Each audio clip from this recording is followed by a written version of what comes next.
নমস্কার শ্রোতা বন্ধুরা, আপনারা দেখছেন বঙ্কুদার ডায়েরি, গল্পের ঠিকানা, গল্প শোনার বাহানা। আমাদের আজকের নিবেদন শ্রদ্ধেয় বিভূতিভূষণ বন্দ্যোপাধ্যায়ের একটি অপ্রকাশিত প্রেমের গল্প, বসন্ত মঞ্জরি। এমন কিছু সময় মানুষের জীবনে আসে যখন বর্ষার গভীর ধারাও মানুষকে ভেজাতে পারে না। চোখের জলের দাম যখন কেউ না দিতে পারে, তখন এক নির্জনতা, একাকিত্ব মানুষকে ঘিরে ধরে। আজকের গল্পে আপনারা শুনবেন এমন একটি মেয়ের জীবনের কাহিনী, যে জীবনের সব পেয়েও কিছু পায়নি, যার জীবনের চাহিদা না থাকার সত্ত্বেও এমন মানুষ তার সাথে ছিল, কিন্তু ভাগ্যের পরিহাসে সমস্ত কিছুই উল্টে গেল। শেষ পর্যন্ত কি তারা এক হতে পারবে? এই প্রশ্ন নিয়ে আজকে আমরা শুরু করছি বসন্ত মঞ্জরি।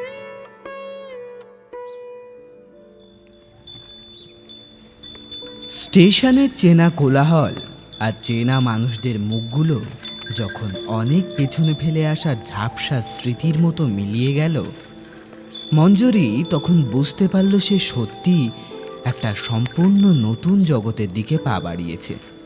কাঠের চাকার এই মন্থর গতিটার প্রতিটি ঝাঁকুনিতে তার তন্দ্রা ভেঙে যাচ্ছিল। মেঠো রাস্তার দুপাশে শুধু দিগন্ত বিস্তৃত ধানক্ষেত, আর মাঝে মাঝে বুনো ঝোপের অন্ধকার। গাছের পাতা নড়ছে না, চারিদিকে এক অদ্ভুত গুমট। সামনে বসা গাড়োয়ান গামছা দিয়ে ঘাড়ের ঘাম মুছতে মুছতে বলদ দুটোকে তাড়া দিল। চল যদি ও দিদিমণি, হাতলটা একটু শক্ত করে ধরে বসো দেখিনি। এই অঞ্চলের পথঘাটটা বড্ড ফোকর ফাকরে ভরা। কলকাতার পিচ রাস্তা তো নয়, একটু অসাবধান হলেই চোট লাগবে। বাপরে! আচ্ছা পীতাম্বর, আর কতখানি পথ বাকি আছে বলতে পারো? চারিদিক তো একেবারে নিঝুম হয়ে এলো। ওই যে ওই সামনে পুরনো আমলের একটা ভাঙা মন্দির দেখা যাচ্ছে না? ওটা পেরোলেই মস্ত বড় দিঘি, নাম হলো রতন দিঘি। রাজা রতন রায়ের নামেই এই গাঁয়ের নাম রতনপুর হয়েছে, বুঝলে? ওই দিঘির ওপারেই মেয়েদের স্কুল বাড়ি। এই তো এসে গেলাম বলে। বলদ দুটো শেষবারের মতো জোর কদমে পা চালালো।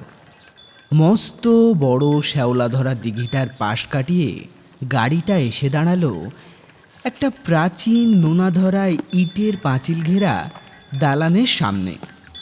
বর্ষার জল পেয়ে স্কুলের উঠোনে আগাছাগুলো বেশ মাথাচাড়া দিয়ে উঠেছে। বারান্দার রোয়াকে বসে এক পৌঢ়া মহিলা একা একা জলের বালতি নিয়ে কি যেন করছিলেন। গাড়িটা থামতেই পীতাম্বর তড়িঘড়ি নিচে নেমে মঞ্জরির দিকে হাত বাড়িয়ে দিল। এই নাও দিদিমণি, এসে গেছি। আর আসো আসো, সাবধানে নামো। গাঁয়ের রাস্তাঘাট তো দেখলে, চলনে বলনে একটু চোট লাগলে কিন্তু সামলানো দায়। মঞ্জরি সাবধানে গাড়ি থেকে নেমে আঁচলটা গায়ে জড়িয়ে চারিদিকের থমথমে পরিবেশটা দেখতে লাগলো। পীতাম্বর তখন গাড়ির পেছন থেকে ভারী ট্রাঙ্কটা নামিয়ে উঠোনে রাখল এবং স্কুল বাড়ির দিকে তাকিয়ে হাত উঁচিয়ে গলা চড়ালো। ও দিদিমা, দিদিমা, একটু নজর দাও দেখিনি। কলকাতা থেকে নতুন বড় দিদিমণি এসে গেছেন, তাড়াতাড়ি আসো। বারান্দার পৌঢ়া মহিলাটি চমকে উঠে হাতের কাজ থামালেন। পীতাম্বর ততক্ষণে মঞ্জরির একদম মুখোমুখি এসে দাঁড়িয়ে হাত কচলানোর ভঙ্গিতে ম্লান হাসল। দিদিমণি, খুশি মনে গরিব মানুষটাকে কিছু বাড়তি বকশিস দাও দেখিনি। বড্ড সাবধানে এনেছি না, তাই। মঞ্জরি ব্যাগ থেকে টাকা বের করে তার হাতে দিতেই পীতাম্বর সেটায় হাত ঠেকিয়ে প্রণাম করে বিদায় নিল। ওদিকে পীতাম্বরের চিৎকারে পৌঢ়া মহিলাটি হাতের কাজ ফেলে তড়ি ঘড়িয়ে এগিয়ে এলেন। মঞ্জরির দিকে তাকিয়ে তার চোখের বিস্ময় আর লুকোলো না। তিনি নিজের খাঁটো থানের আঁচলে হাত মুছতে মুছতে কথা বললেন। ও মা, আপনিই বড় দিদিমণি? আমি তো ভেবেছিলাম বেশ বয়সে কেউ হবেন। তা এত কম বয়সে এই অজপাড়া গায়ে একলা এলে? হ্যাঁ, আমি মঞ্জুরি সরকার। আজ থেকেই তো আমার কাছে চোখ দেওয়ার কথা ছিল। আচ্ছা, আমার নির্দিষ্ট ঘরটা কোন দিকে একটু দেখিয়ে দেবেন? আসুন আসুন, আমার সাথে আসুন। এই যে ডান দিকের ঘরটা, এটা আপনার। পীতাম্বর তো জিনিসগুলো ভেতরে এনে রাখলো। তা মা, আপনার সাথে কি আর কেউ আসেনি? না, আমি একাই এসেছি। ঘরটার ভেতরে আসবাব বলতে একটা সাধারণ খাট, একটা টেবিল আর দুটো কাঠের চেয়ার।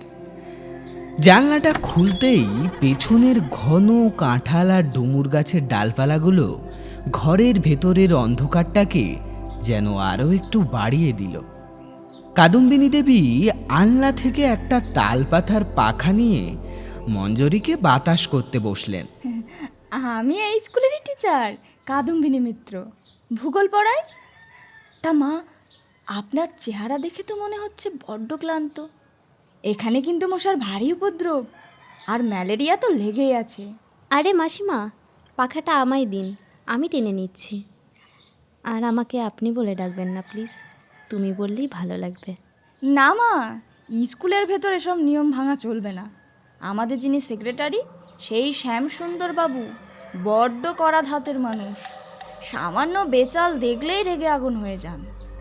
এই তো সেদিন আমাদের থার্ড টিচার মালতী, সে আইএ পাশ করে এসেছে বলে বড্ড ধেমাক ছিল, আমাকে হট করে তুমি বলে ফেলেছিল।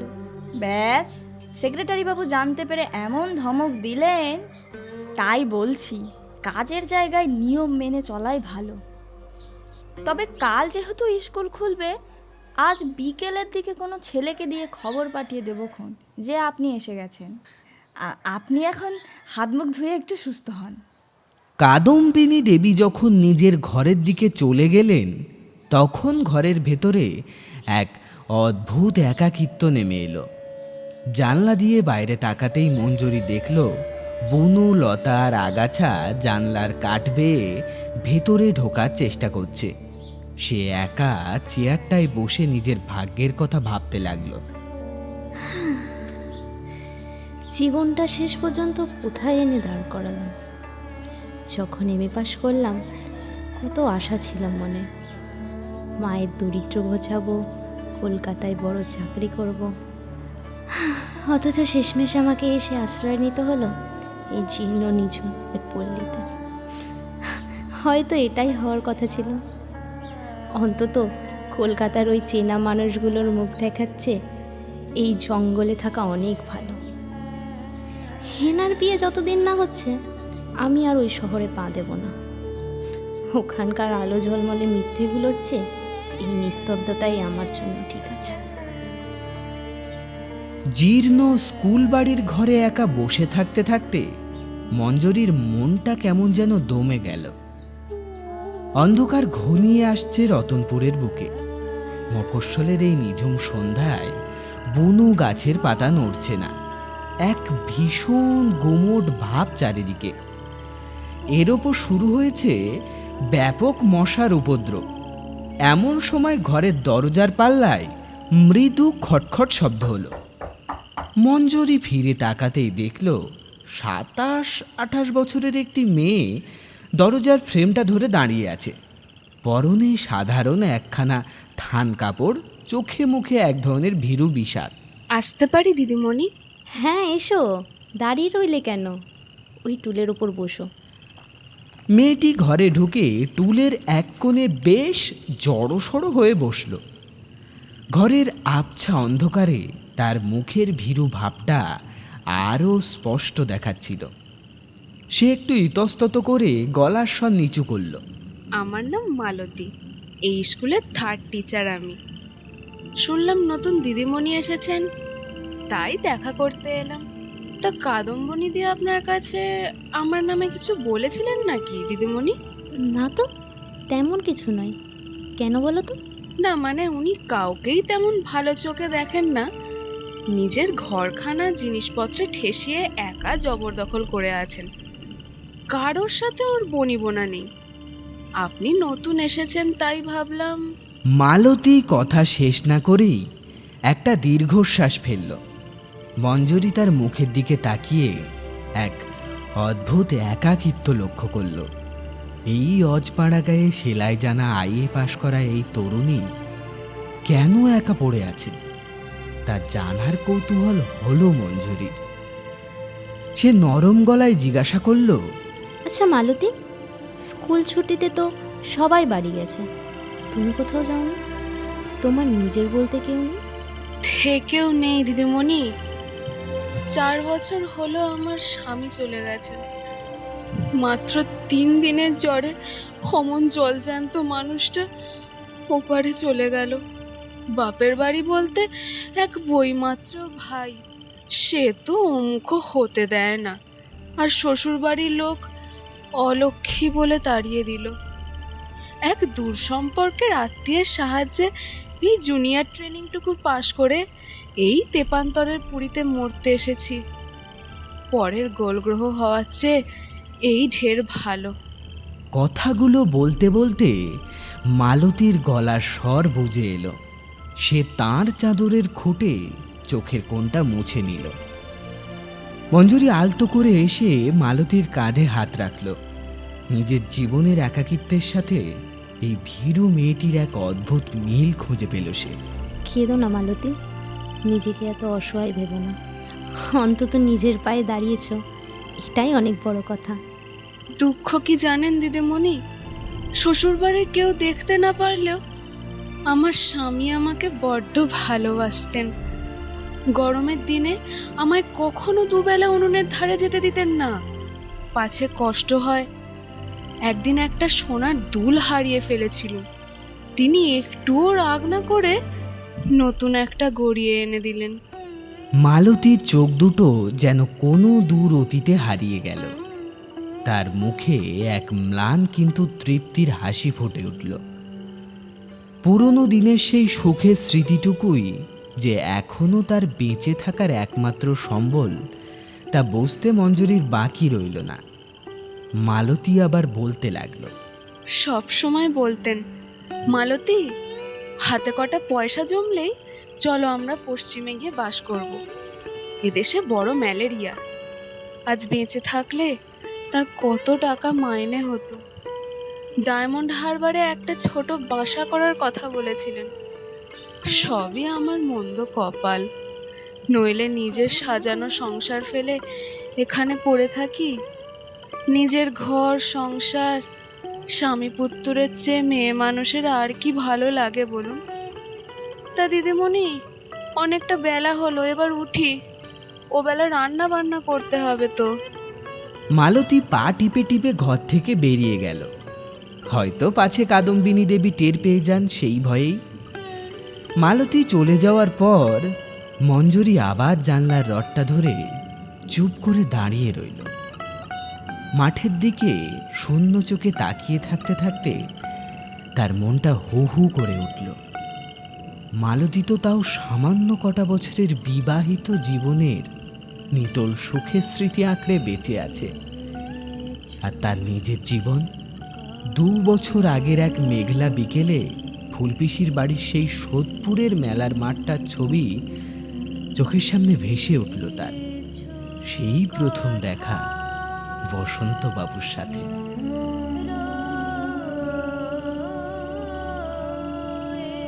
জানালার বাইরে রতনপুরের আকাশটা তখন কুচকুচে কালো হয়ে এসেছে। ঝিঁঝি পোকার একঘেয়ে ডাকটা অন্ধকারকে যেন আরো ভারী করে তুলছে। কিন্তু মঞ্জরির চোখ দুটো তখন এই জঙ্গল পেরিয়ে চলে গেছে 2 বছর আগের এক মেঘলা বিকেলে, সোদপুরের সেই মেলার মাঠে। ফুলপিসির ছেলে অর্থাৎ তার রাঙা দাদা দিবকর সেদিন মেলা প্রাঙ্গণে দাঁড়িয়ে প্রাণপণে হাত নেড়ে ডাকছিল তাদের। দিবাকরের সাথে সেদিন দাঁড়িয়েছিল এক অচেনা যুবক। উফ, কতক্ষণ ধরে তোমাদের খুঁজেছি বলো তো? মেলা দেখতে এসেছো নাকি হাওয়া খেতে? হ্যাঁ, ও মা, এইদিকে আসো। ফুল পিসিমার হেনা এগিয়ে যেতেই দিবাকর সেই অচেনা যুবকের পিঠে হাত রেখে বেশ সগর্বে পরিচয় করিয়ে দিল। মা, ওর কথা তোমাদের বলতাম না, এই হলো বসন্ত, আমার খুব কাছের বন্ধু, বুঝলে? আসামে চায়ের ব্যবসা করে, আজই ওখান থেকে ফিরলো। মেলা দেখার বড্ড শখ ওর, তাই সাথে করে নিয়ে এলাম। নমস্কার কাকিমা। দিবাকরের মুখে আপনাদের কথা এত শুনেছি যে মনে হচ্ছে কত দিনের চেনা। তা মেলায় এসে হুট করে যে এভাবে দেখা হয়ে যাবে ভাবিনি। ভালোই হলো। বসন্ত হাসি মুখে প্রণাম করতে গেল, কিন্তু তার চোখ দুটো ভিড়ের মধ্যে দাঁড়িয়ে থাকা শান্ত চুপচাপ একটা মেয়ের ওপর গিয়ে থমকে দাঁড়ালো। বসন্ত একটু ইতস্তত করে দিবাকরের দিকে তাকালো। আচ্ছা দিবাকর, উনি, ওনার পরিচয় তো দিলে না? ও আচ্ছা, ও হলো মঞ্জুরি, আমাদের বাড়িতেই থাকে। মা, কাল তাহলে বসন্ত আমাদের এখানেই দুপুরটা থাক, অনেকদিন পর এসেছে তো। ফুল পিসিমা অমনি আহ্লাদে গদগদ হয়ে সায় দিলেন। পরের দিন সকাল থেকেই পিসিমার বাড়িতে যেন উৎসব লেগে গেল। বাজার হাট, কোটা বাছা থেকে শুরু করে রান্নাবান্নার এক বিশাল আয়োজন। তবে সেই এলাহি আয়োজনে সিংহভাগ খাটুনিটাই এসে পড়েছিল মঞ্জরির কাঁধে। বাবার হঠাৎ মৃত্যুর পর মায়ের সামান্য আয়ে মঞ্জরির পড়াশুনোটা হয়তো স্কুলেই আটকে যেত, যদি না পিসেমশাই তাকে নিজের বাড়িতে এনে রাখতেন। পিসেমশাই ছিলেন কলেজের অধ্যাপক। মেধাবী মঞ্জুরিকে তিনি বড্ড স্নেহ করতেন। তবে পিসিমা আর হেনার ফাই ফরমাস খাটার বিনিময়ে যে তার এই পড়ালেখার অধিকারটুকু টিকেছিল তা মঞ্জুরি ভালোই বুঝত। দুপুরের দিকে যখন খাবার ঘর থেকে থালা বাসনের টুংটাং শব্দের সাথে রান্না নিয়ে বসন্তবাবুর ডুকরে ওঠা প্রশংসার সুর ভেসে এলো, তখন রান্নাঘরের ধোঁয়া তেল ঘামের জবজবে মঞ্জুরির ঠোঁটের কোণে এক চিলতে তৃপ্তির হাসি খেলে গেল। এই প্রথম এ বাড়িতে কেউ তার হাতের কাজের তারিফ করল। দিনগুলো এভাবেই বেশ কাটছিল। পিসিমার বাড়িতে বসন্তবাবুর আনাগোনা দিন দিন বাড়তে লাগলো। মাতৃহীন বসন্তর মধ্যে পিসিমা যেন নিজের আরেক ছেলেকে খুঁজে পেয়েছিলেন। আর হেনার সাথে বসন্তের এক অদৃশ্য খাপ খাপ সম্পর্ক পাড়ার লোক আন্দাজ করতে শুরু করেছিল। দিবাকরও সুযোগ পেলেই সিনেমা বা থিয়েটারে 3টি করে টিকিট কেটে আনতো, হেনার, বসন্ত আর নিজের জন্য। তারপর মাঝপথে কোনো জরুরি কাজের অজুহাতে সে নিজেই কেটে পড়তো। বাকি পথটুকু কাটত শুধু হেনা আর বসন্তের। মঞ্জরি নিজেকে সবসময় এই সব আলোর বৃত্ত থেকে সরিয়ে রাখত। সে চাইতো না তার ছায়াটুকু কার মাঝে গিয়ে পড়ুক। সে নিজের পড়ালেখা আর পিসে মশায়ের নোটস গোছানো নিয়েই ব্যস্ত থাকত। কিন্তু গোলমালটা বাঁধল অন্য জায়গায়।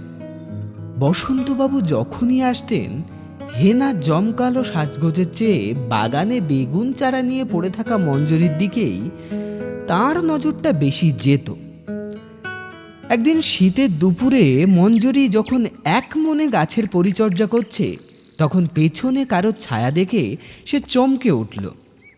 এত গুণ থাকা সত্ত্বেও আপনি যে এই সামান্য বেগুন গাছের পিছনে এত সময় নষ্ট করছেন, এটা দেখে বেশ অবাক হচ্ছে কিন্তু মিস সরকার। ও, আপনি এখানে? পিসিমা বা হেনা তো ঘরেই আছে মনে হয়। আসলে আজ মিলন পাড়ার মাঠে একটা মস্ত বড় সার্কাস বসেছে। দিবাকরই কাল বলল টিকিট এনে দেবে। আমি ভাবলাম রবিবার দিন তেমন কোনো কাজও নেই যখন, তখন ঘুরে আসাই যায়। ভালোই তো, শীতের দুপুরে ট্রাপিজের খেলা দেখতে মন্দ লাগবে না। ভালো আর কই, সেই একই মানুষ, একই গল্প। আসল কথা কি জানেন, দিবাকর তো 3টে টিকিট কাটে, তারপর মাঝ রাস্তায় ওর কোনো পরম জরুরি কাজের কথা মনে পড়ে যায়। আর আপনার এই রাঙা দাদার কাজের বহর দেখলে সত্যিই তাক লেগে যায়। এবারও নিশ্চয়ই কোনো কাজ পড়ে যাবে। তাই বলছিলাম, ওই ট্র্যাপিজের খেলা দেখাচ্ছে আমার কাছে হেনা দেবীর আবদার সামলানোটাই বড্ড কঠিন কাজ হয়ে দাঁড়ায়। কেন? গুরুজনদের কথা মানা তো ভালো ছেলের লক্ষণ। পিসিমার অনুরোধকে হুকুম ভেবেই চলে যান না হয়? তা তো যাচ্ছি, ছোটবেলা থেকে তো সেই শিক্ষাই পেয়েছি। তবে একটা কথা জিজ্ঞেস করব, আপনাদের এই দলে কখনো আপনাকে তো দেখি না। আমরা কি এই বেগুন গাছের থেকেও অধম নাকি? একটু সময় বের করে আমাদের সাথে গেলে ক্ষতি কি? আমার সত্যিই অনেক কাজ আছে বসন্তবাবু। পড়াশুনো, ঘরের খাটুনি, বাড়তি সময় আমার একদমই নেই। আপনারা ঘুরে আসুন। বসন্ত সেদিন আর বেশি জোরাজুরি করেনি। এক বউ হতাশা নিয়ে হেনার সাথে সার্কাস দেখতে গিয়েছিল, কিন্তু মঞ্জরির বুকের ভেতরে কেমন যেন একটা অজানা অস্বস্তি দানা বাঁধতে শুরু করেছিল। সেদিনের পর থেকে বসন্তবাবু পিসিমার বাড়িতে এলে মঞ্জরি নিজেকে আরও বেশি গুটিয়ে রাখত। কিন্তু ভাগ্যের লিখন তো আর এড়ানো যায় না। মাস দুয়েক পরের এক শনিবারে দিবাকর হঠাৎ হন্তদন্ত হয়ে বাড়ি ফিরে ড্রয়িং রুমে 3খানা জমকালো থিয়েটারের টিকিট টেবিলের ওপর রাখল। মা, ও মা, কই গো, কই গেলে? এই তো তোমরা। বলছি মা, স্টার থিয়েটারে আজ নতুন নাটক নেমেছে। ওখানকার বড়বাবু নিজে আমায় এই 3টে টিকিট দিয়েছেন, বুঝলে? হেনা, তুই আর বসন্ত আজই চলে যা। আমি আমি কিন্তু আজ একেবারেই যেতে পারবো না, বুঝলি? ফ্যাক্টরিতে অডিট চলছে তো। সত্যি সত্যি রাঙাদা, স্টার থিয়েটার? দাঁড়াও, আমি এখনই তৈরি হয়ে নিচ্ছি। কেউ একটু বসন্তদাকে খবর পাঠিয়ে দাও না। কিন্তু বিধিবাম, বিকেল গড়াতেই হেনার হঠাৎ গায়ে প্রচণ্ড ধুম জ্বর এলো। থার্মোমিটার দিয়ে দেখা গেল তাপমাত্রা 103 ডিগ্রি ছুঁয়েছে। হেনা বিছানায় শুয়ে ছটফট করতে লাগলো, আর পিসিমা মাথায় জলপট্টি দিতে দিতে কপাল চাপড়াতে লাগলেন। ঠিক সেই সময়েই বাইরে সাইকেলের বেল বাজিয়ে হাজির হলেন বসন্তবাবু। পরনে তাঁর সিল্কের পাঞ্জাবি, চোখে থিয়েটার দেখার আনন্দ। পিসিমা ড্রয়িং রুমে এসে বিষণ্ণ মুখে দাঁড়ালেন। কি আর বলবো বাবা বসন্ত, হেনার তো ভাগ্যটাই খারাপ। এমন জ্বর এলো যে বিছানা ছেড়ে উঠতেই পারছে না, অথচ টিকিটগুলো নষ্ট হবে ভাবলে বড্ড গায়ে লাগছে। টিকিট নষ্ট হবে কেন কাকিমা? দিবাকর যখন এত কষ্ট করে এনেছে, তখন হেনা দেবী না যেতে পারলে মঞ্জুরি দেবী তো যেতে পারেন। ওরও তো একটু বাইরে ঘুরে আসা দরকার। বসন্তর মুখে মঞ্জুরির নাম শুনে পিসিমার ফর্সা মুখটা মুহূর্তের জন্য কেমন যেন মেঘলা হয়ে গেল। তিনি রান্নাঘরের দিকে আর চোখে একবার তাকালেন, যেখানে মঞ্জরি তখন এক মনে রাতের রুটি বেলছিল। পিসিমা গলার স্বর কিছুটা তীক্ষ্ণ করে বললেন, মঞ্জু যাবে? ওমা, ও তো বড্ড লাজুক মেয়ে বাবা। তাছাড়া ঘরের এত কাজ কে করবে? কাজ তো রোজই থাকে কাকিমা, নাটক তো আর রোজ রোজ নামানো হয় না। আমি বরং দিবাকরকে একটা খবর দিয়ে দিই, ও এসে না হয় রাতে কাকিমার কাছে হাত লাগাবে। আর মঞ্জরি দেবী, আপনি তৈরি হয়ে নিন, আমি বাইরে অপেক্ষা করছি। বসন্তর এই অকাট্য যুক্তির সামনে পিসিমা আর না বলতে পারলেন না। মঞ্জরি বড্ড ভয়ে ভয়ে নিজের একমাত্র ভালো সুতির শাড়িটা পরে যখন বেরোলো, পিসিমার চোখের চাউনি তখন বিষের মতো লাগছিল তার। থিয়েটার হলে যাওয়ার পুরোটা সময় মঞ্জরি একটা কথাও বলেনি, কিন্তু নাটক শেষে যখন তারা বাইরে বেরোলো, তখন কলকাতার আকাশে ঝমঝমিয়ে বৃষ্টি নামছে। কোনো রিক্সা বা ট্রাম পাওয়া যাচ্ছিল না। নিরুপায় হয়ে বসন্ত একটা বন্ধ দোকানের চালার নিচেই মঞ্জরিকে নিয়ে আশ্রয় নিল। ঠান্ডা বাতাসে মঞ্জরি যখন কাঁপছিল, বসন্ত নিজের গায়ের চাদরটা পরম মমতায় তার কাঁধে জড়িয়ে দিল। মঞ্জরি, আমি জানি আপনি নিজেকে সব সময় সবার থেকে দূরে সরিয়ে রাখেন, কিন্তু কেন? আপনার এই শান্ত চোখ দুটোর আড়ালে যে কত বড় একটা মন আছে, তা কি আমি বুঝি না ভেবেছেন? বসন্তবাবু, দয়া করে এইসব কথা বলবেন না। পিসিমা জানতে পারলে? কাকিমা জানলে জানবেন, আমি হেনাকে নয়, আমি আপনাকে ভালোবাসি মঞ্জরি। আসামের সেই নির্জন চা বাগানের বাংলোয় আমি আপনাকে আমার ঘরণী করে নিয়ে যেতে চাই। আপনি কি আমার সাথী হবেন না? বসন্ত সেই আকুল করা প্রস্তাব মঞ্জরির মনে এক অদ্ভুত আলোড়ন তুলেছিল। সে সেদিন কোনো উত্তর দিতে পারেনি। শুধু লজ্জায় আর ভয়ে মাথা নিচু করেছিল, কিন্তু সেই রাতে শোকটুকু বেশি সময় টেকেনি। বাড়ি ফিরতেই ড্রয়িং রুমে পিসিমা আর হেনা রুদ্রমূর্তি ধারণ করে বসেছিলেন। হেনার জ্বর তখন কমে এসেছে, কিন্তু তার চোখের হিংসার আগুন দাউ দাউ করে জ্বলছিল। মঞ্জুরি ঘরে ঢুকতেই পিসিমা খপ করে তার হাতটা ধরে একটু ঝাঁকুনি দিলেন। বলি হ্যাঁ রে অলক্ষী, আসলে তার মতো এই বাড়িতে এসে আমার মেয়ের কপালটা পোড়াতে তর সইছিল না তোর? আমার মেয়ের হবু বরের সাথে থিয়েটার দেখতে গিয়ে এত রাত পর্যন্ত ফষ্টি নষ্টি করতে লজ্জা করলো না তোর? পিসিমা, আপনি ভুল বুঝছেন। বৃষ্টি আসছিল, তাই আসতে দেরি হলো। আর বসন্তবাবু, মুখ সামলে কথা বল মঞ্জু, ওর নাম মুখে আনার যোগ্যতাও তোর নেই। মা ঠিকই বলেছে, তুই একটা কালসা। আমাদের অন্ন ধ্বংস করে এখন আমারই সাজানো সংসারটা ভাঙতে এসছিস। বল, কাল সকালে তুই বাড়ি থেকে দূর হবি, নইলে তোর ঘাড় ধাক্কা দিয়ে বার করে দেবো। পিসে মশাই তখন ঘরে ছিলেন না। তিনি একটা সেমিনারে কলকাতার বাইরে গিয়েছিলেন। দিবাকরও ফ্যাক্টরির কাজে আটকে ছিল। সেই মাঝরাতে দাঁড়িয়ে মঞ্জুরি বুঝতে পেরেছিল এই বাড়িতে তার আর কোনো স্থান নেই। নিজের আত্মসম্মান বিসর্জন দিয়ে সে আর এক মুহূর্তও সেখানে থাকবে না। পরের দিন ভোরের আলো ফোটার আগেই সে নিজের ট্রাঙ্ক আর বিছানার পুটুলিটা গুছিয়ে নিয়ে ঘর ছেড়ে বেরিয়ে এসেছিল। আর ঠিক তার দুদিন পরেই ইন্টারভিউয়ের চিঠির সূত্র ধরে সে এসে পৌঁছালো রতনপুরের এই জীর্ণ স্কুল বাড়িতে। জানলার বাইরে একটা বড় মশার কামড়ে মঞ্জুরির স্মৃতির ঘোরটা হঠাৎ কেটে গেল। সে নিজের চোখের জলটা আঁচলে মুছে অন্ধকারের দিকে তাকিয়ে একটা দীর্ঘশ্বাস ফেলল। ভালোই হয়েছে। কলকাতার সেই অপমানের চেয়ে রতনপুরের এই নিঃসঙ্গতা আমার জন্য ঢের ভালো। বসন্তবাবু হয়তো হেনার সাথে সুখীই হবেন, আর আমার জীবন সে তো এই জীর্ণ দেওয়ালের মাঝেই কেটে যাবে। পরের দিন সকালটা শুরু হলো একেবারে অন্যরকমভাবে। মেঘ কেটে গিয়ে রতনপুরের আকাশে ঝলমলে রোদ উঠেছে। সকাল 9টা বাজতেই স্কুলের ভাঙা দালানটায় ছোট ছোট মেয়েদের কলকলালিতে মুখরিত হয়ে উঠল। পরনে তাদের লাল পেড়ে শাড়ি, চুলে বিনুনি। মঞ্জুরি নিজের টেবিলটায় বসে রেজিস্টার খাতাটা গোছাচ্ছিল।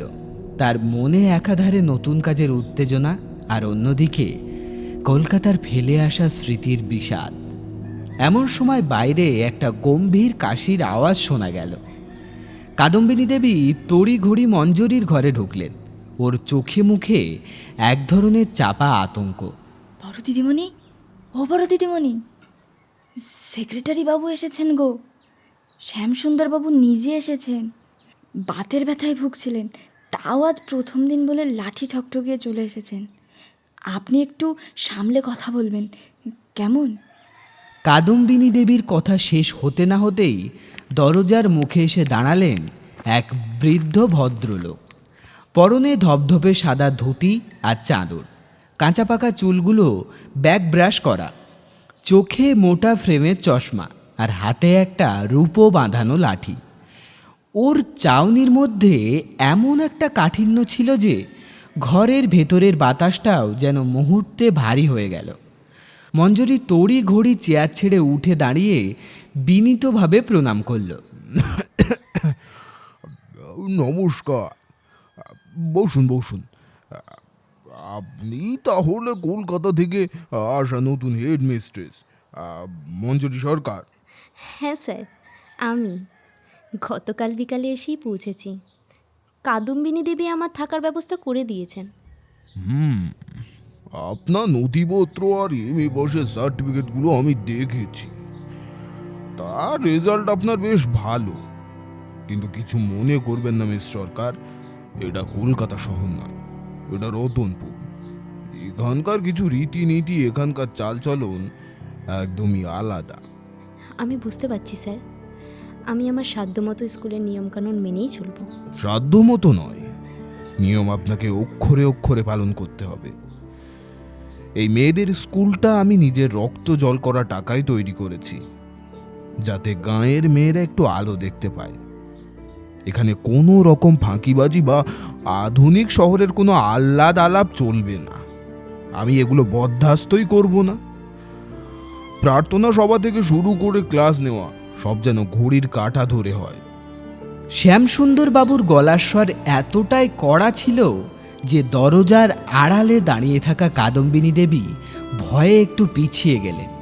মঞ্জরি অবশ্য দমে গেল না, সে শান্ত কিন্তু দৃঢ় গলায় উত্তর দিল, আপনি নিশ্চিন্ত থাকুন স্যার, কাজের জায়গায় কোনো অবহেলা হবে না। কলকাতা থেকে আমি এসেছি শুধু নিজের ডিগ্রিটুকুই নিয়ে, ওখানকার কোনো বিলাসিতা নয়। ভালো, এই জবাবটাই আমি আশা করেছিলাম। তা থার্ড টিচার মালতীর সাথে দেখা হয়েছে? মেয়েটার পড়াশোনা ভালো, কিন্তু বড্ড খামখেয়ালি, যখন তখন উদাস হয়ে বসে থাকে। আপনি বড় দিদিমণি, ওর উপর একটু নজর রাখবেন। আর হ্যাঁ, স্কুলের পেছনের ওই জঙ্গলটার দিকে বেশি একলা যাবেন না, ওদিকটা বড্ড নির্জন, সাপ কোপের ভয় আছে। শ্যামসুন্দর বাবু লাঠিতে ভর দিয়ে উঠে দাঁড়ালেন। যাওয়ার আগে টেবিলের ওপর চাবির গোছা রেখে বললেন, এই নিন, এটা লাইব্রেরির আলমারির চাবি। আজ বিকেলের দিকে আমি একবার খাতাপত্র দেখতে আসব। এখন আমি আসি। সেক্রেটারি বাবু চলে যাওয়ার পর মঞ্জরি একটা দীর্ঘশ্বাস ফেলে চেয়ারটায় বসল। জঙ্গলে ঘেরা এই রতনপুরে মানুষের মনগুলো যেন এই বনের মতোই কড়া আর রহস্যময়। ঠিক তখনই মালতী ঘরের দরজার পাশে এসে দাঁড়ালো। তার হাতে একটা মাটির গ্লাসে ঢাকা দেওয়া ডাবের জল। দিদিমণি, সেক্রেটারি বাবু বড্ড বকলেন বুঝি? ওর স্বভাবই ওরম। এই নিন, রোদে বড্ড হাঁসফাঁস করছেন, ডাবের জলটুকু খেয়ে নিন দেখি। মঞ্জরি মালতীর হাত থেকে গ্লাসটা নিতে নিতে একটু হাসল। এই কড়া নিয়মের বেড়াজালের মধ্যেও মালতীর এই সহজ আন্তরিকতাটুকু তার বুকের ভেতরের একাকিত্বটাকে যেন এক নিমেষেই অনেকটা হালকা করে দিল। দিনগুলো রতনপুরের নিয়মে এক এক করে কেটে যাচ্ছিল। সকালের প্রার্থনা সভা, খড়িমাটির গন্ধ আর ছোট ছোট মেয়েদের কোলাহলে মঞ্জরি নিজেকে ডুবিয়ে দেওয়ার চেষ্টা করছিল। শ্যামসুন্দরবাবুর কড়া নজরদারি সত্ত্বেও মঞ্জরি শান্ত আর গোছানো স্বভাবের কারণে স্কুলে কোনো বড় গোলমাল হয়নি। তবে প্রতিটা বিকেল যখন ফুরিয়ে আসতো, মালতী আর কাদম্বিনীদি যখন যার যার ঘরে চলে যেতেন, তখন সেই পুরনো একাকিত্বটা আবার মঞ্জরিকে গ্রাস করত। ঠিক এমনই এক মেঘলা দুপুরে টিফিনের ঘন্টা বাজার পর স্কুলের পিয়ন পাঁচু এসে মঞ্জুরির টেবিলে একটা খাম রাখল। বড় দিদিমণি, রানীনগর ডাকঘর থেকে রানু ডাক পিয়ন এই চিঠিখানা দিয়ে গেল। আপনার নামে এসেছে গো। আমার নামে চিঠি? আচ্ছা ঠিক আছে পাচু, তুমি এখন যাও। পাঁচু ঘর থেকে বেরিয়ে যেতেই মঞ্জরি খামের ওপরের হাতের লেখাটার দিকে তাকালো। বুকটা তার মুহূর্তের মধ্যেই দুরু দুরু করে উঠল। এই চেনা টানা টানা হাতের লেখা সে ভুলবে কি করে? এ তো বসন্তবাবুর হাতের লেখা। পিসিমার বাড়ি থেকে চলে আসার পর এই দীর্ঘ 4 মাসে কলকাতার সাথে তার সমস্ত যোগাযোগ বিচ্ছিন্ন ছিল। কাঁপা কাঁপা হাতে মঞ্জরি খামটা ছিঁড়ে ভেতরের কাগজটা বার করল। মঞ্জরি, তুমি এভাবে কাউকে কিছু না বলে কোথায় হারিয়ে গেলে? সোদপুরের বাড়ি ছাড়ার পর দিবাকরের মুখে শুনলাম তুমি নাকি মেদিনীপুরের কোনো এক রতনপুর গ্রামের স্কুলে চাকরি নিয়ে চলে গেছো। পিসিমা আর হেনা তোমার নামে যেসব কুৎসিত কথা বলছিল, আমি তার একটাও বিশ্বাস করিনি। আমি হেনাকে পরিষ্কার জানিয়ে দিয়েছি, আমার জীবনে তুমি ছাড়া আর কেউ নেই। আসামের চা বাগানের বাংলোটা আজও তোমার অপেক্ষায় শূন্য পড়ে আছে। আগামী মাসের 10 তারিখ আমি রতনপুরে আসছি তোমায় নিজের সাথে নিয়ে যেতে। আমায় ফিরিয়ে দিও না মঞ্জরি। চিঠিটা পড়তে পড়তে মঞ্জুরির চোখ দুটো জলে ঝাপসা হয়ে এলো। যে ভালোবাসাকে সে নিজের মনে চিরতরে কবর দিয়ে এসেছিল, তা যে এভাবে আবার তার দরজায় কড়া নাড়বে সে ভাবতেও পারেনি। এক তীব্র আনন্দ আর একই সাথে এক অজানা আশঙ্কা তাকে দোলা দিতে লাগলো। ঠিক তখনই ঘরের দরজায় এসে দাঁড়ালো মালতী। মঞ্জরীকে ওভাবে কাঁদতে দেখে সে ব্যস্ত হয়ে এগিয়ে এলো। ও মা, কি হয়েছে দিদিমণি? চিঠি পড়ে অমন করে কাঁদছেন কেন? বাড়ি থেকে কোনো খারাপ খবর এসেছে নাকি গো?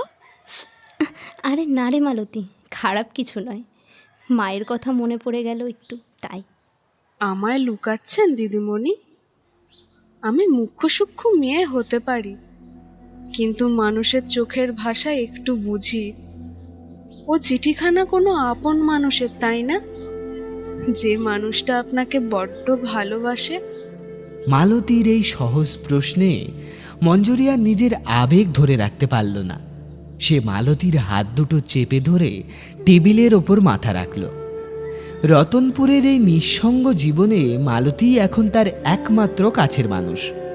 মঞ্জরী ভাঙা গলায় বলতে লাগলো, মালতী, আমি বড্ড বিপদে পড়েছি রে। উনি রতনপুরে আসছেন, আমাকে এখান থেকে নিয়ে যেতে চান, কিন্তু আমি যদি ওর সাথে চলে যাই তবে পিসিমা, হেনা আর মায়ের মুখী সমাজে দেখাবো কি করে? সবাই ভাবে আমি সত্যি হেনার কপাল পুড়িয়ে এসেছি। সমাজ, এই সমাজের মুখের কথা ভেবেই তো আমাদের মতো মেয়েদের জীবনটা ছাড়খাড় হয়ে যায় দিদিমণি। শ্বশুরবাড়ির লোক আমায় অলক্ষী বলল, সমাজটা মেনে নিল। ভাই আমায় তাড়িয়ে দিল, সমাজ কিছু বলল না। আর আজ আপনি একটা জ্যান্ত মানুষের ভালোবাসা পেয়েও সমাজের ভয়ে পিছিয়ে যাচ্ছেন। মালতীর কথাগুলো মঞ্জরীর বুকের ভেতরটায় তীরের মতো বিঁধল।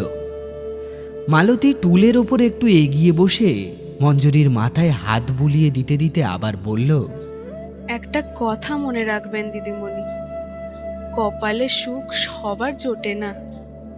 আমার স্বামী আমায় ভালোবাসতেন, কিন্তু ভগবান ওনাকে কেড়ে নিলেন।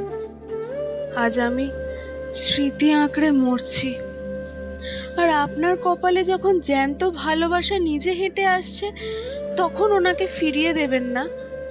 সেক্রেটারি বাবুর কড়া নিয়ম বা সমাজের লোক কেউ আপনার একাকিত্বের ভাগ নিতে আসবে না। ওনাকে আসতে দিন। মালতী কথাগুলো বলে আর দাঁড়ালো না, ঘর থেকে হন হন করে বেরিয়ে গেল।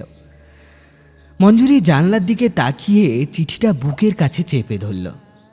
জানলার বাইরে ডুমুর আর কাঁঠাল গাছের পাতাগুলো যেন ফিস ফিস করে মালতীর কথারই প্রতিধ্বনি করতে লাগলো।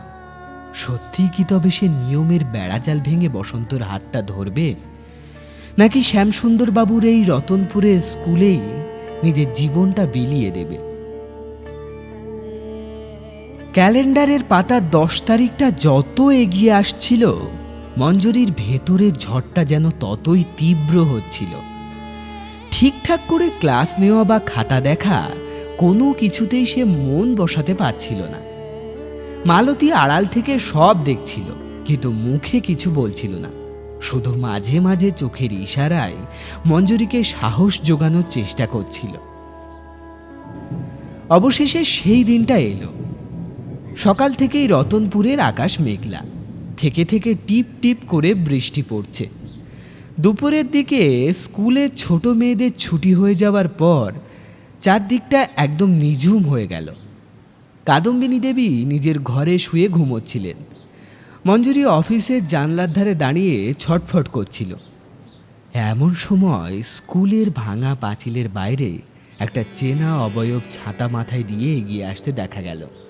ও মা, ও তো বসন্ত বাবু। সত্যি উনি এসেছেন? এই জঙ্গল, এই কাদার রাস্তা পেরিয়ে উনি সত্যিই আমার খোঁজে এসেছেন? মঞ্জরী তড়ি ঘড়ি অফিস ঘর থেকে বারান্দায় এসে দাঁড়ালো। বসন্তবাবু ছাতাটা বন্ধ করে বারান্দার রোয়াকে পা রাখলেন। ওর সিল্কের পাঞ্জাবিটা বৃষ্টিতে জায়গায় জায়গায় ভিজে গেছে, পায়ে কাদা লেগে আছে, কিন্তু ওর চোখে মুখে 4 মাস পর মঞ্জরীকে খুঁজে পাওয়ার এক তীব্র আকুলতা। বসন্ত এক পা করে মঞ্জরীর সামনে এসে দাঁড়ালো। মঞ্জরী, তুমি তুমি সত্যি এই তেপান্তরের পুরীতে এসে লুকিয়ে আছো? একবারও ভাবলে না আমার কি অবস্থা হবে? সোদপুরের প্রতিটি গলিতে, স্টেশনে আমি তোমায় পাগলের মতো খুঁজেছি। আপনি কেন এলেন বসন্তবাবু? এখানে আপনার আসা একদমই ঠিক হয়নি। সেক্রেটারি বাবু আর স্কুলের অন্য কেউ দেখলে বড্ড কেলেঙ্কারি হবে। আপনি ফিরে যান। ফিরে যাওয়ার জন্য আমি আসাম থেকে এত দূর আসিনি মঞ্জরি। আমি তোমায় নিতে এসেছি। আমি কাকিমাকে পরিষ্কার বলে দিয়েছি, হেনার সাথে আমার কোনো দিন কোনো সম্পর্ক ছিল না, আর হবেও না। আমার যা কিছু সব তোমায় ঘিরে। এই জীর্ণ স্কুল বাড়ির একাকিত্ব তোমার জন্য নয় মঞ্জরি, চলো আমার সাথে। বসন্তবাবুর হাতের ওম আর ওর চোখের সেই খাঁটি ভালোবাসা মঞ্জুরির এতদিনে তৈরি করা সমস্ত বাঁধ এক নিমেষে ভেঙে দিল। সে আর নিজেকে ধরে রাখতে পারল না। ওর বুকের কাছে মাথা রেখে মঞ্জুরি ফুঁপিয়ে কেঁদে উঠল। ঠিক সেই মুহূর্তেই স্কুলের সদর দরজায় একটা ভারী লাঠি ঠক ঠক শব্দ শোনা গেল, আর সাথে এক গভীর কর্কশ কণ্ঠস্বর ঘরের বাতাসকে হিম করে দিল। এইসব কি হচ্ছে? কি হচ্ছে মিসেস সরকার? এই নোংরামির জন্য কি আমি আপনাকে কলকাতা থেকে এই পবিত্র বিদ্যাপীঠে আনা হয়েছিল? স্কুল বাড়িটাকে কি আপনারা বাবুদের ফুর্তি করার জায়গা বানিয়ে ফেলেছেন? শ্যামসুন্দর বাবুর সেই বজ্র নির্ঘোষে মঞ্জুরি চমকে উঠে বসন্তবাবুর থেকে বেশ কিছুটা পিছিয়ে গেল। ওর মুখটা ভয়ে আর লজ্জায় একেবারে ফ্যাকাশে হয়ে গেল। কিন্তু বসন্তবাবু ভয় পেলেন না। সে মঞ্জুরির সামনে এসে ঢাল হয়ে দাঁড়ালো এবং বেশ দৃঢ় গলায় সেক্রেটারি বাবুর মুখোমুখি হলেন। মুখ সামলে কথা বলুন ভদ্রলোক। আপনি কার নামে কি বলছেন একটু ভেবে বলবেন। ইনি এই স্কুলের শিক্ষিকা হতে পারেন, কিন্তু তার আগে উনি একজন সম্মানিত নারী, আর আমি ওনার হবু স্বামী। হবু স্বামী? আইন কানুন সমাজের কোনো তোয়াক্কা না করে একটা মেয়ে স্কুলের বারান্দায় দাঁড়িয়ে পরপুরুষের হাত ধরে ঢলাঢলি করবে, আর আমি সেক্রেটারি হয়ে তা মুখ বুজে সহ্য করব? এই রতনপুরের স্কুলে ওসব কলকাতার নোংরামি চলবে না, চলবে না মিস সরকার। আপনি এখনই এই স্কুল থেকে বরখাস্ত। আজ বিকেলের মধ্যেই আপনি আপনার ট্রাঙ্ক গুছিয়ে এই স্কুলের সীমানা থেকে দূর হয়ে যাবেন। আমার স্কুল আমি অপবিত্র হতে দেব না। শ্যামসুন্দর বাবুর এই চরম অপমানে মঞ্জুরি আর সোজা হয়ে দাঁড়িয়ে থাকতে পারল না। সে টেবিলের কোণটা ধরে মেঝেতে বসে পড়ল। তার মনে হলো কলকাতা থেকে যে অপবাদের ভয়ে সে পালিয়ে এসেছিল, সেই একই অপবাদ, একই লাঞ্ছনা আবার তাকে রতনপুরের মাটিতে টেনে নামালো। চারিদিকের নিস্তব্ধতা যেন তাকে উপহাস করতে লাগলো। শ্যামসুন্দর বাবুর সেই চরম আদেশের পর পুরো স্কুল বাড়িটায় যেন শ্মশানের নীরবতা নেমে এলো। দরজার আড়ালে দাঁড়িয়ে কাদম্বিনী দেবী ভয়ে কাঁপছিলেন, আর মঞ্জরি মেঝেতে বসে এক মনে নিজের ভাগ্যের নিষ্ঠুর পরিহাসের কথা মনে মনে ভাবছিল। কলকাতা তাকে তাড়িয়েছিল কুলোটা বলে, আর রতনপুর তাকে তাড়াচ্ছে অপবিত্র বলে। কিন্তু এই অপমানের মাঝেও বসন্তবাবু এক মুহূর্তের জন্য মঞ্জরির হাত ছাড়লেন না। তিনি নিচু হয়ে মঞ্জরিকে আলতো করে ধরে দাঁড় করালেন। ওর চোখে তখন ভয়ের বদলে এক শান্ত দৃঢ়তা। মঞ্জরি, কেঁদো না। যার নিজের মনটাই কুৎসিত আর অন্ধকার, তার দেওয়া অপবিত্রতার তকমা গায়ে মাখতে নেই। এই জীর্ণ দেওয়াল আর এই সংকীর্ণ মনের মানুষদের মাঝে তোমার এক ফোঁটা যোগ্যতারও কদর নেই। চলো, আজই আমরা এই জায়গা ছেড়ে চলে যাব। বসন্তবাবু মঞ্জরির হাত ধরে যখন বারান্দা দিয়ে উঠোনের দিকে পা বাড়ালেন, তখন শ্যামসুন্দর বাবু লাঠি ঠকঠকিয়ে আবার চিৎকার করে উঠলেন, যাও যাও, দূর হয়ে যাও আমার স্কুলের সীমানা থেকে। রতনপুরের মানুষ কোনো কলঙ্কিত মেয়েকে শিক্ষিকা হিসেবে মেনে নেবে না। কিসের এত দিমাগ তোমার ছোকরা? হে, একটা চাকরি খোয়ানো মেরে নিয়ে এত আস্ফলন? শ্যামসুন্দর বাবুর এই অহংকারী কথার জবাবে বসন্তবাবু যখন মুখ খুলতে যাচ্ছিলেন, ঠিক তখনই স্কুলের বারান্দার আরেক কোণ থেকে একটা চেনা কণ্ঠস্বর তীব্র প্রতিবাদে ফেটে পড়ল। মালতী এতক্ষণ সবটা আড়াল থেকেই দেখছিল। এবার সে তত্তরিয়ে এসে সেক্রেটারি বাবুর একেবারে মুখোমুখি দাঁড়ালো। ওর চোখে ভীরু বিষাদ উবে গিয়ে সেখানে এখন এক জ্বলন্ত অগ্নিশিখা। মুখটা এবার একটু বন্ধ করুন দেখি সেক্রেটারি বাবু, বড্ড বেশি বাড়াবাড়ি করছেন আপনি। কলকাতা থেকে একটা মেয়ে নিজের সম্মান বাঁচিয়ে এত দূর এসে এই জঙ্গলের মাঝে আলো ছড়াচ্ছিল, আর আপনি ওনাকে কলঙ্কিত বলছেন। নিজের মনটা কতটা নোংরা হলে একটা পবিত্র ভালোবাসাকে আপনারা নোংরামি বলতে পারেন? হ্যাঁ, কি মালতী, মালতী তোমার এত বড় সাহস! তুমি স্কুলের সেক্রেটারিকে এভাবে অপমান করছো? ভুলে যেও না, ভুলে যেও না, তোমার চাকরিটা কিন্তু আমার হাতে। ছাই দিন আপনার ওই চাকরিতে। পরের গোল গ্রহ হয়ে মরার ভয়ে এতদিন এই তেপান্তরের পুরীতে আপনার ওই কড়া নিয়মের চাবুক সহ্য করে পড়েছিলাম। ভেবেছিলাম মেয়ে মানুষের বুঝি নিজের ঘর ছাড়া আর কোনো গতি নেই। কিন্তু আজ বড় দিদিমণিকে দেখে আমার চোখের পর্দা খুলে গেছে। সমাজ আর নিয়মের ভয় দেখিয়ে আপনি ভালোবাসার পায়ে বেরি পড়াতে পারবেন না। বড় দিদিমণি একা নন, ওর সাথে আজ এই মালতীও আপনার এই জীর্ণ স্কুলের চাকরি লাথি মেরে চলে যাচ্ছে। মালতীর এই অভূতপূর্ব রূপ দেখে শ্যামসুন্দরবাবু একেবারে নির্বাক হয়ে গেলেন। ওর হাতে রূপো বাঁধানো লাঠিটা যেন মুহূর্তেই ওর নিজের অহংকারের মতোই দুর্বল হয়ে পড়ল। মালতী আর এক মুহূর্তও নষ্ট না করে মঞ্জুরির ঘরের দিকে ছুটে গেল। মাত্র 10 মিনিটের মধ্যে সে নিজের আর মঞ্জুরির টিনের ট্রাঙ্ক আর বিছানার পুটলিটা বারান্দায় নামিয়ে আনলো। ততক্ষণে স্কুলের বাইরে একটা গরিবী গরুর গাড়ি এসে দাঁড়িয়েছে। সেই পীতাম্বরের গাড়ি। পীতাম্বর হয়তো গ্রামের বাতাসে ওরা খবরের সূত্র ধরেই এখানে এসে হাজির হয়েছিল। সে কোনো কথা না বাড়িয়ে মালপত্রগুলো গাড়িতে তুলতে লাগলো।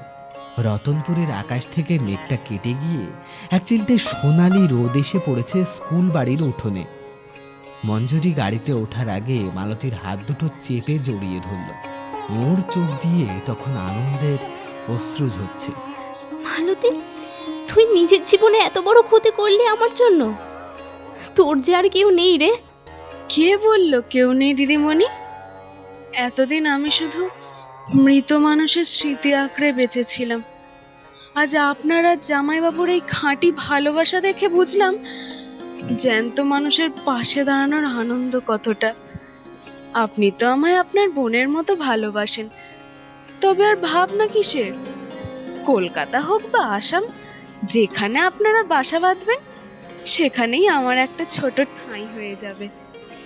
মেয়ে ছেলে বলে আর কোনো শ্যামসুন্দরবাবুর লাঠির ভয়ে মাথায় নিয়ে বাঁচবো না।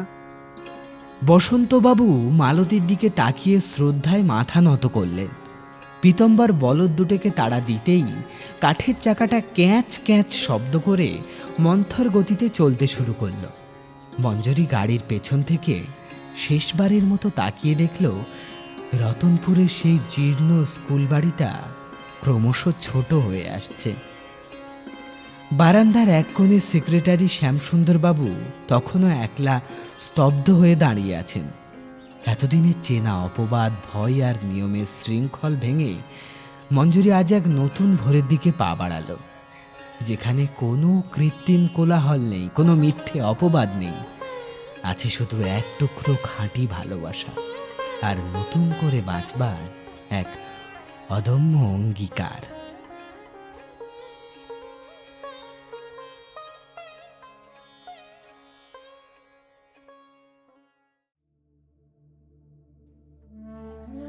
এতক্ষণ আপনারা শুনছিলেন বিভূতিভূষণ বন্দ্যোপাধ্যায়ের একটি অপ্রকাশিত প্রেমের গল্প বসন্ত মঞ্জুরি।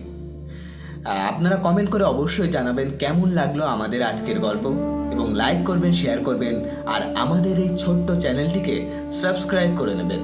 আমরা এত ঝড়ঝঞ্ঝা পেরিয়ে আবারও গল্প বলা শুরু করেছি এবং ভবিষ্যতেও বলবো, শুধুমাত্র আপনাদের সাপোর্ট পেলে। তাই অবশ্যই পাশে থাকবেন, ভালো থাকবেন, সুস্থ থাকবেন এবং বঙ্কুদার ডায়েরি শুনতে থাকবেন। গল্পের ঠিকানা, গল্প শোনার বাহানা।